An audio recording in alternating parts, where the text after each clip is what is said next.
Hi guys, you are watching Atmosphere, and in this video, Jenny is going to share a lot of things with us. And Jenny is based in London, and she is working right now, and she is in college.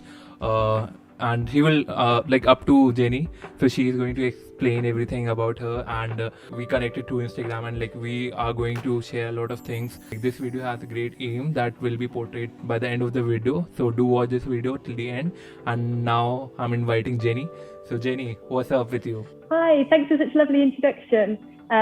So I'm Jenny. As you said, I'm a student in the UK at the moment, and I recently graduated from Nottingham University, which is where I took my undergrad for architecture. And I'm currently on my year out, so a 1 year in job in London, working for a company called RIBA Architects. And we do mainly residential projects, so mainly sort of house extensions and house renovations. Yeah, so you must be enjoying your work there then. Yeah, absolutely love it. It's brilliant to take that transition from being a student and doing so many hours at the desk and projects that like won't be realized, to then actually being able to meet clients and to feel like the work that I'm doing is making a difference in the world. And, you know, just, yeah, it's really nice to actually be able to use those skills and start building things, basically. So let's start with the new thing that has changed to you, that you are working in an office right now.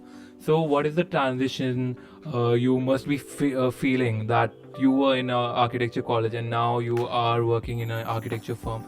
So how was the experience of yourself working in an architecture firm?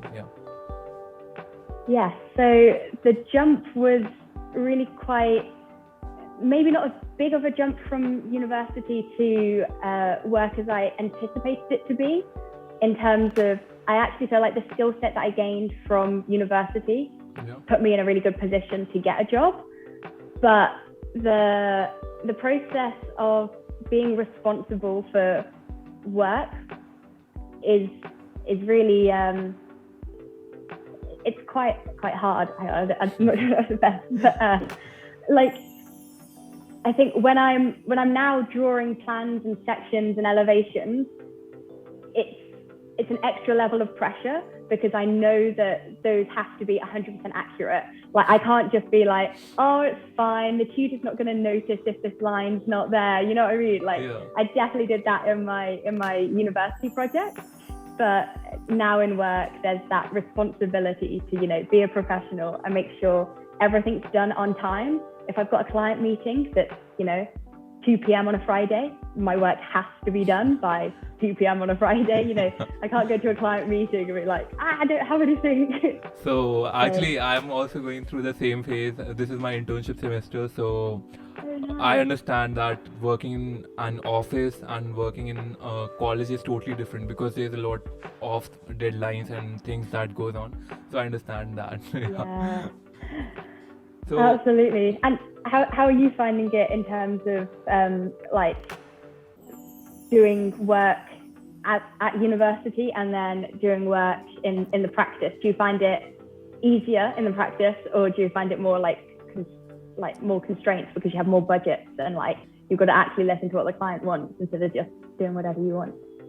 So basically, my experience was a little bit different. So working in an office had a lot of responsibility, and you obviously are working on real projects. So I also have done real projects, and deadline were very short, because I have worked in projects related to interior designing and even hospitality, which was a hotel in a mountain. It was like, that was a project. So that was really cool. So I was working in that, but the deadlines were very short. So yeah, I understand that thing that happens to a lot of people. The next question that I want to ask from you is that, how is your typical days looking? How you manage everything, and like, can you just brief a short day of your life, like how it's going on? Yeah, sure. So London is quite a big city. Well, it's a huge city here in the UK.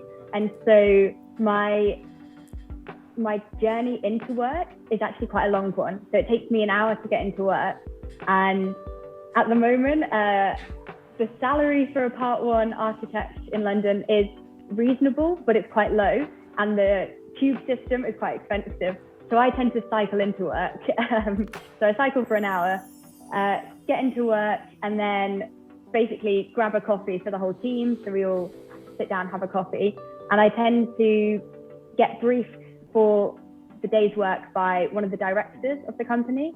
So the main director that I work with is called Barry, and he tends to, review the work that I did on the previous day, give me feedback on it, on comments, and sort of tell me what to do. So that can be anything from updating CAD drawings. So he's maybe done a design for a ground floor plan, and he said, I don't think this kitchen space is working. Can you try and figure out the layout? Or it might be something like, can you build this house proposal on SketchUp and then render it and create some views so that we can present it to the client in a week's time. So that might be a week's worth of work. Or other projects might be like doing interior design schemes. So I also work on joinery design. So it's quite a varied thing, but typically I get introduction in the morning by the director, do some work until the afternoon, and then again, sort of talk with the team members, maybe have a design meeting in the afternoon. So we tend to all come together, start sketching, or, get our heads on the next idea, and then go home, cycle, have some food. Yeah. So it's a long day, I think, for you, and there's a lot of work and different kind of things that is involved in day-to-day life. So working in an office is a different experience in a whole. So the next question that I want to ask, that how you end up in architecture, like what was the thirst and driving factor that helped you or like motivated you to join architecture? I think for me, it was just, I genuinely loved learning. So whilst I was at school, every single subject I just adored. And so I was looking for a degree or a profession that was very varied. And I find for me, architecture is that. It's got the creative aspects, the design, creating things aesthetically, but it also has the technical. Like, I'm a sucker for detail and I'm a sucker for math. So I love the fact that, we can create calculations for insulation values and have, a knowledge of structure. But also I love the fact that architecture is something that hopefully betters the world. I like the fact that we can create spaces that inspire people and that can improve on people's lives. I think that's my end goal with architecture that I create. I definitely want it to be something that, improves on people's lives and improves on the built environment. And that's why I wanted to go into it, because it's just a mix of everything. And I just love it. Eventually, for me also, the thing that inspired me was I used to watch a building that used to fascinate me a lot, and then I decided, okay, I want to do architecture. So that was my driving factor, that I was interested into buildings, and then eventually I ended up in architecture, and designing was also one of the relevant things that I like to do. And now next I want to ask you something that is related to your college time, that how was your college days experience basically? So how was your college days experience? Like, what were other funs that you did? What are the work that you did? Like, how you can explain your college experience? Sure. So here in the UK, the process to become an architect takes 7 years. So we have 3 years at undergrad, which is at university, 1 year on, a year out, which I'm currently on, and then 2 years at university, and then another year out. No. So I can only talk about the first 3 years. But the first 3 years at Nottingham University, every year you probably run 2 projects. So these are 2 big design projects. And in first and the second year, those projects are given to you by the tutors. So they say, you need to design a housing scheme, design a house, or design a gallery. Those are my projects. And so we'd have to, draw up concepts, create models, and then present at Crit and create a portfolio. That's the sort of studio process. And so that ran along every 3 years. And then in the background of that, we did other modules. So we did humanities modules, which is looking at the psychology of spaces, looking at the history of buildings. We did history of not just British buildings, but like global history of architecture, which I think is really interesting. And then we also did sustainability modules. So modules which look at calculating insulation values, looking at how we can improve the fabric of a building. And we also did tectonic modules, which are like structural modules. So how does a building get built, basically? And then all of those combine in third year into one giant thesis project. So the thesis, you get to pick your own site, you get to pick your own brief, you have to write your own brief, in fact. So I created a site that was in Nottingham because it was during COVID time, and so I couldn't travel anywhere. And so I was like, well, I'll just pick a site that's right next door to me, literally 5 minutes from my house. That sounds good. And then, yeah, we just designed through Studio, having like weekly tutorials, and then came up with an end result. Sure. And what are the tools that you use for designing these kind of projects? Like in college, what are the kind of software that you might be using, and what are the design process that is generally followed, like from the development of the massing to the execution of the final detailing and design process? So what was your design process, and what are the tools that you used in your college times? Cool. So for me, the design process always starts with the site. So you've got to go visit the site, take photos of the site, and I personally love to talk to people in the site. So like try and get as many people around and actually have conversations with them. So after the site, then I look at precedent studies. So these are like examples of the type of buildings that I would like to build, and I just like do some background research. Case study. Case study, exactly. Yeah, we call it case study, right? Okay, cool. So do a case study or a precedent study, look at the site, and then start doing like really quick massing sketches or massing models. So I really like just getting a piece of tracing paper, drawing over the top of a site plan, and just looking at like where do I think the entrance is going to be, where's the sun, where's the neighbors, like how is this building going to take shape. Then after that, sort of move into a bit more CAD modeling, so using software such as SketchUp or Rhino or anything else, but I was actually a SketchUp person. So use SketchUp, create some forms, and then start developing the plans and the sections. For me, I tend to do that by hand on tracing paper up until like maybe a month into the process, and then that all turns into CAD. For CAD during university, I used a program called AutoCAD, which is run by like the same people that do Revit. I'm not sure if you've heard of that. But whilst in practice at the moment, I actually use a different CAD software, which is called Vectorworks, but it's very similar. So yeah, draw up the plans, get feedback from a tutor every week. So they tell you like, oh, this space isn't working. Have you thought about this? You change it. And then after like 3 months process, start to finish the project and start to render the visuals. So I used a software called Enscape, which is like a real-time rendering software. So that was super helpful, saved loads of time. Actually, Enscape, I also have used Enscape, and it's like it saves a lot of time because it's real time. Yeah. Exactly, it's so good. And it's so easy to use, and they've got a great library to just like pop in people everywhere or pop in a little chair. It's great. So yeah, use Enscape, create some final visuals. I also created some videos to my team, which I thought in this digital world, and when I was presenting my final project on Zoom instead of in person, I thought that's a better way of presenting something than like if I can't print it, I'll show a video of it. Yeah, that sure. sounds cool, you know, make the most of the technology.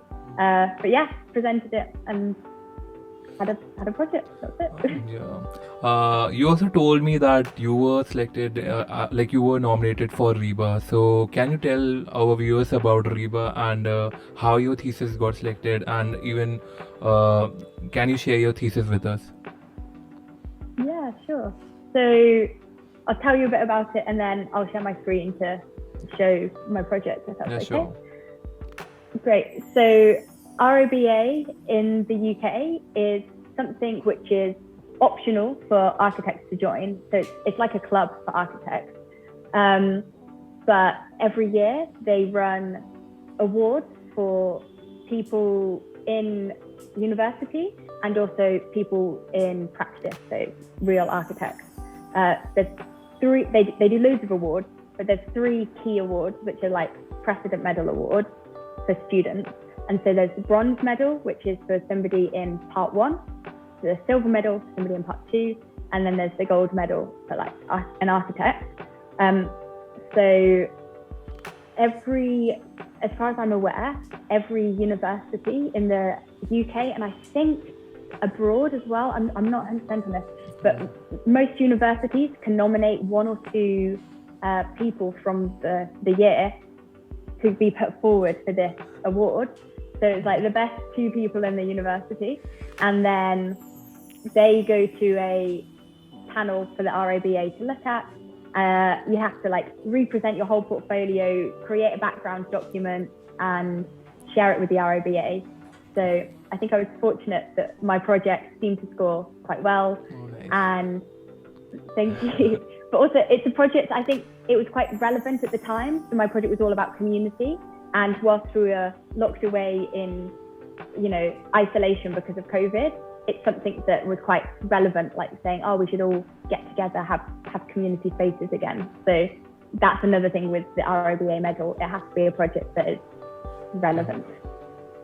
So can you share your screen with us and your thesis with us? Yeah, absolutely. Yeah, sure. Just on the left, this is me at Nottingham University. Took my own fake graduation photos because it was during COVID, so there wasn't an actual graduation. That's happening this summer. Yeah, I get it. Like you guys didn't got any convocation party or something. Yeah, not yet. Yeah, that is happening to every COVID student, like who ever graduated during COVID time have faced a lot of issues, right? And like they have to sacrifice a lot of things, but yeah, life goes on, I think, and it's good to have memories. It's so sad, but with that also I think comes innovation. So hopefully you can look at it in a positive light too. Brilliant. And then this is a project that this is one of the projects that my current job works on. So this is the type of stuff that we do. Okay. Anyway, moving on to my thesis. So this is my award-winning portfolio. So my project's called TLC, which stands for the Lenton Centre and the Lenton Community. I'm just going to put on a pointer so you can see. So the project is sort of split into two parts. So here on the right-hand side of the image, we have the Lenton Community Centre. And on the left-hand side, we have a community housing scheme. Yeah. So this is the site as I picked it. So this image here shows the site as I visited and was like, here, this is where I want to build my project. So it's currently a brownfield site. And on that site, I wanted to place a sustainable housing scheme. And then this building in the background here is a existing community centre. And I really wanted to build sustainably, so work with an existing building and create a better community centre. So okay, community centre was your project then? Yeah, a community centre and a housing scheme. Yeah, sure. Yeah. So this is the final site plan. So it consists of sort of 4 rows of houses over here with community gardens in between, and then that community centre. One of the key moves is that I put a new access path for people to enter into the community centre. So just a little bit about us here. The master plan focuses on creating spaces for well-being and social interaction for the local community of Nottingham. And it does this through a design of new public square, which is over here, and through shared gardens with biodiverse planting, as well as a new housing development and a public cafe. Nice.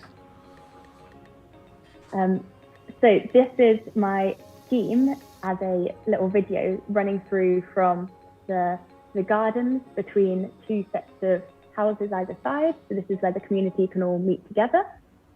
And then we're flying through to the new design for the community centre in the background here. So that's the new main entrance.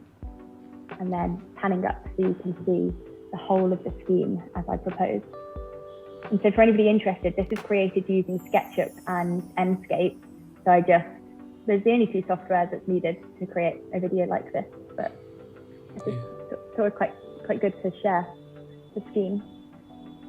Anyway, so I'll talk through the Lenton Centre, which is the community centre part of the project. So originally the building was a public wash house, and the centre was built to provide a place to bathe and wash clothes for Lenton residents. So a swimming pool was added over here in the 1960s, but later the whole building's changed from like the swimming pool complex to a community centre.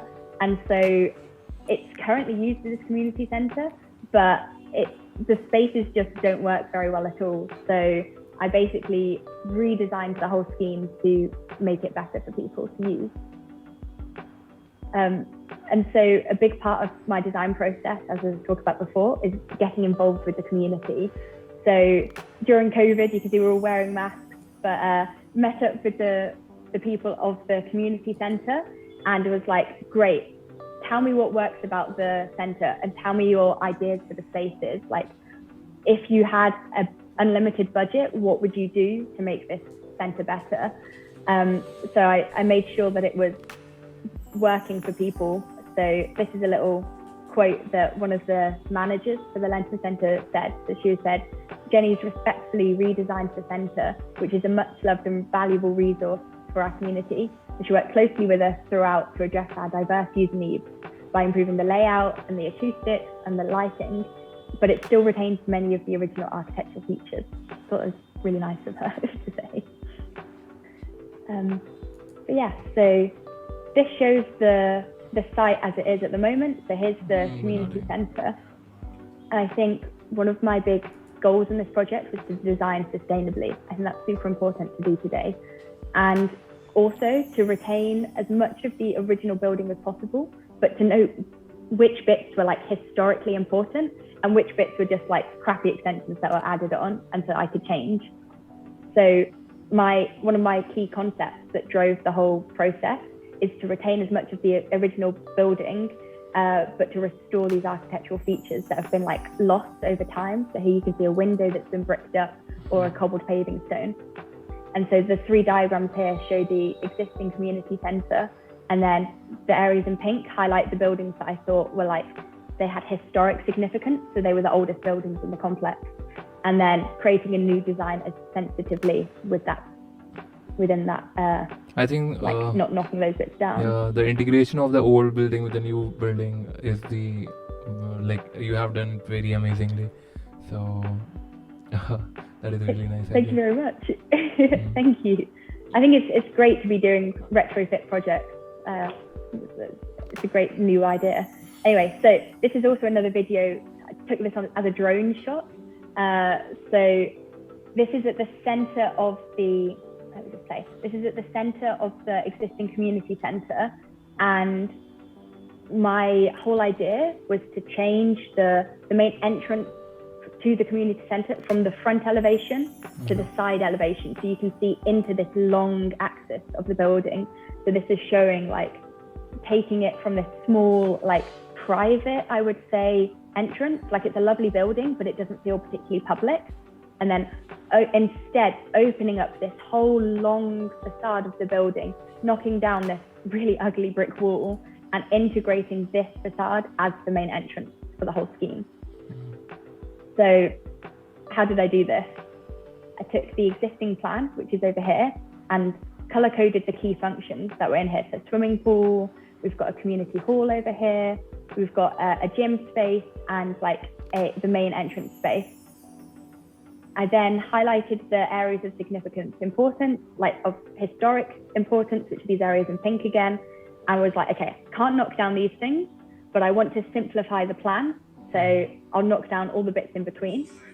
and then I'll rebuild and refunction all of those spaces into the same building, making sure that all of the spaces are either equal in size or bigger to the existing one.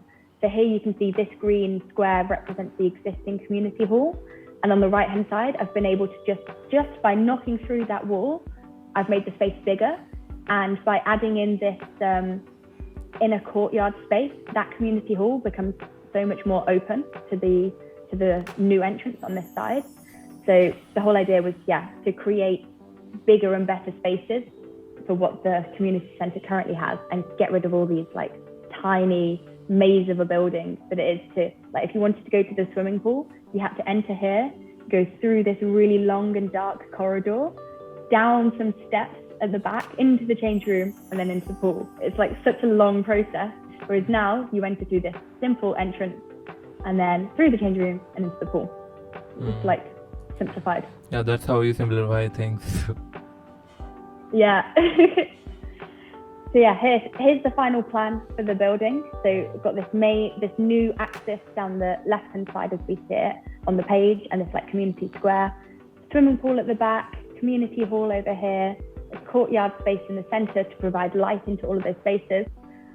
We've got a community kitchen and a cafe, a new gym space over here with changing rooms, and then this like adult day centre, and a art exhibition space at the front. And then this again shows the existing elevation for the community centre, and here's the new sort of elevation. So I'm picking up on those historical areas of significance, like these windows, which are currently like smashed at the bottom, replacing them and making sure they're like highlighted in the building, and like providing views into that community space. Hopefully it feels much more public than it did previously. So one of the key areas, this is the brand new entrance, so the chimney entrance, as I like to call it. So I took this existing chimney detail in the current elevation, and I was like, right, the space is going to be a beacon for the community. So I'm going to extend the chimney up, place a lantern on top of it, so place perforated bricks with a lighting system in the top so that it can be a beacon to the local community, but also provide reason for doing this. So I wanted my project to also be sustainable. So having the extra height in the chimney enabled the direction of the prevailing wind, so the most common wind, to come into my chimney and be pushed down into a basement space that already existed, but I just reconfigured the like chimney design into this basement space. The air was then able to be cooled to act as natural ventilation for the whole building. So yeah, one thing that I want to say that I really like this render, the lantern render, and like it's really nice. The image is very realistic and it's looking very nice. Thank you very much. And even the diagrams are self-explanatory. That's how you showcase your design, I guess. Sketches makes a lot of impact when you do these kind of explanation through sketches, and I am really liking your sketching style. Thank you. Yeah, it's definitely something that I'd give as advice to anybody. Like, I think as students we can create such brilliant designs, but then the communication of those projects is lost. And sometimes a quick sketch and just like highlighting what it is that you've actually designed really pulls out that detail and enables tutors to give you marks for that, because otherwise, like, you just see this image and go, oh, that's a nice image, but go, like, you've missed the fact that this is a chimney, for example. So yeah, thank you. Anyway, so moving on to the next space. This is the inner courtyard. So I knocked down this existing bike shed. Don't worry, I created a new bike shed elsewhere.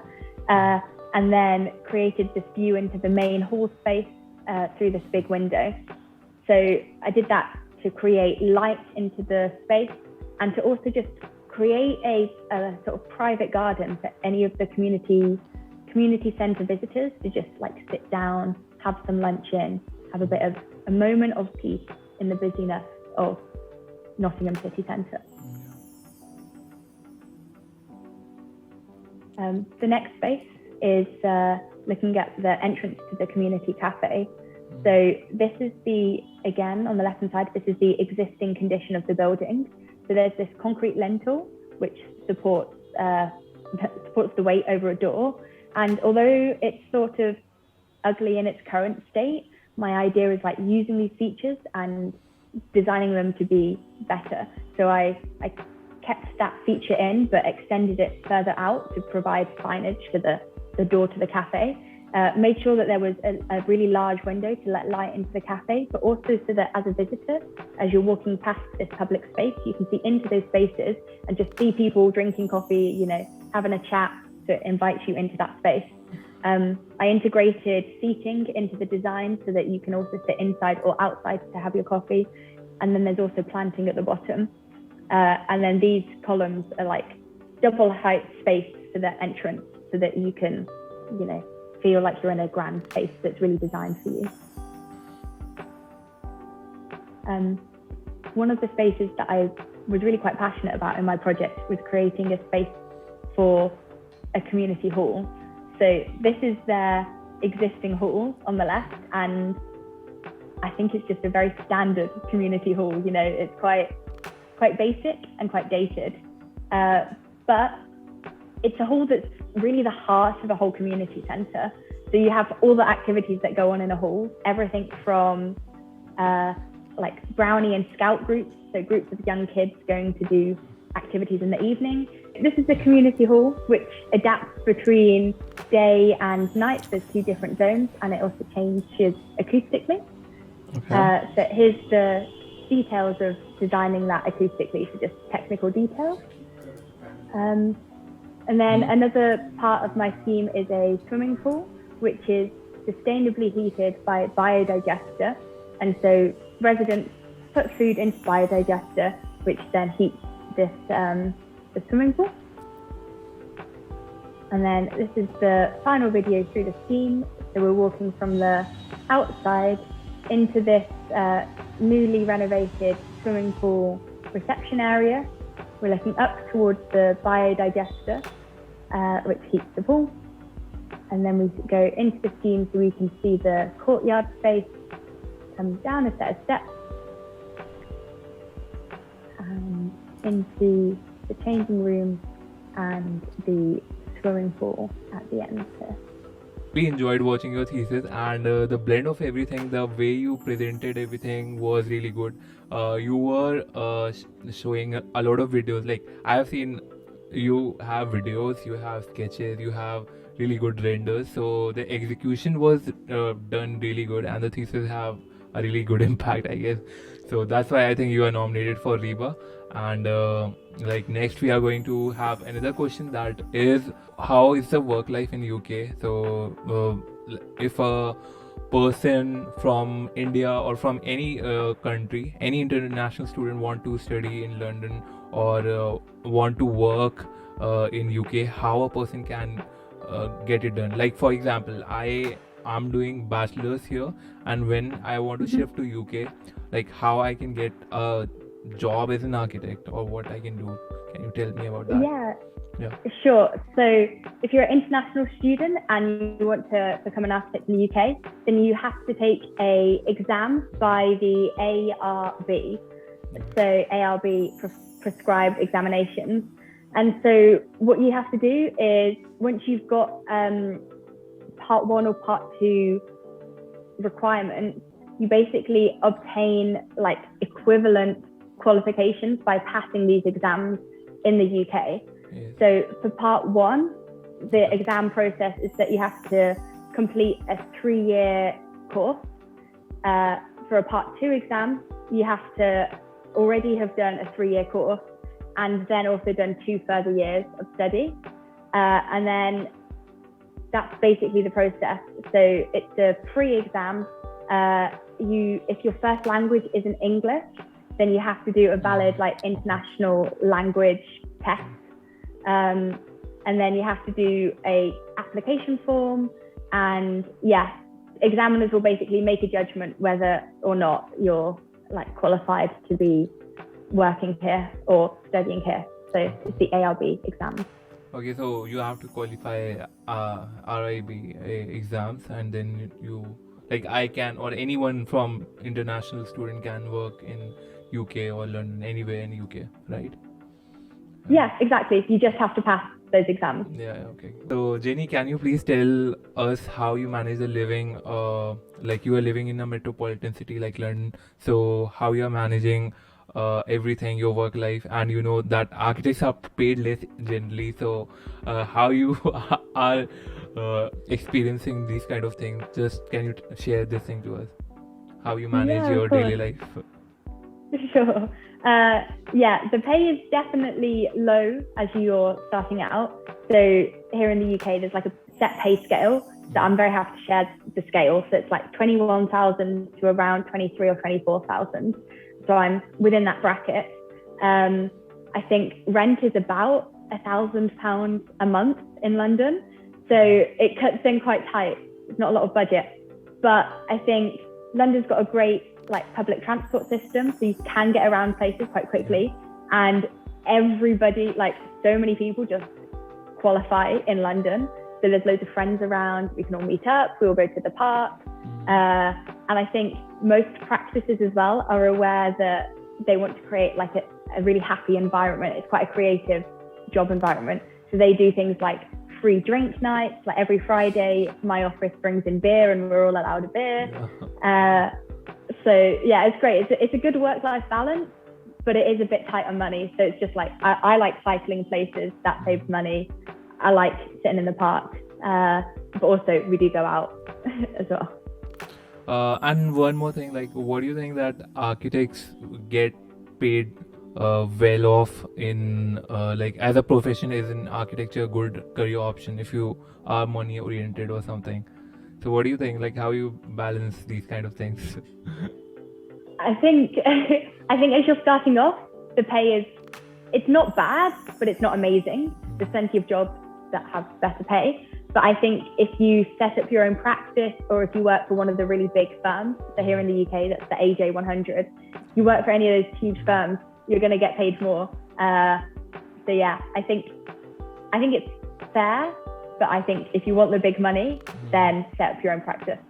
Yeah, that's the thing. I also says that if a person is running their own firm, they are financially more stable, or like they have their design that is going on, and you feel that thing very precious because that's your own design. Your firm is working on a project that belongs to you. So yeah, that makes a difference, and you also enjoy your work well. So that's how I think.